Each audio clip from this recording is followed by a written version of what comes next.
visual effects plays a really important part of this game in particular, even more so than the last two titles.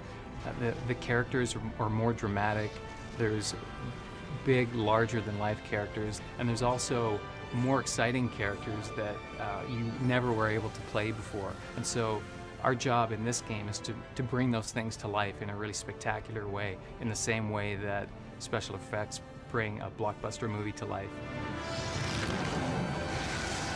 One of the highlights of this game is, of course, the Balrog. Visually, he's a very exciting character.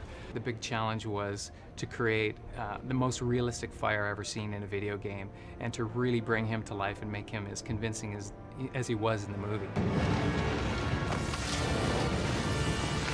To start off with, I built elements of Flame using Maya's fluid dynamics system.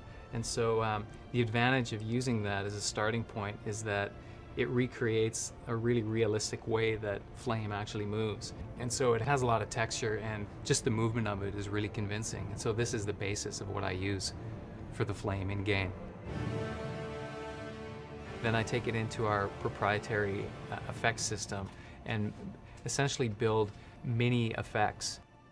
Then I change it to a sort of like an X-ray mode where I can actually see his individual joints. So here you can see the different bones within his skeleton moving. This line that's coming out from his hand is actually his whip. And then what I can do is pick bone by bone and attach individual effects. So there's some emitting from different joints in his wings, there's some on his arms, on his legs, on his torso, glows on his eyes, and of course there's all kinds of fire coming off of his back and his sort of fiery mane. And then in addition to that, there's smoke that's pouring off of both legs, his torso, and his wings. So in total, there's probably 30 different miniature effects systems that all combine to give you the overall look of the Balrog. In previous games that I've worked on, once we start hitting around 2,000 particles, the frame rate starts to drag. We can push between 10 and 20,000 particles before we even begin to impact our frame rate.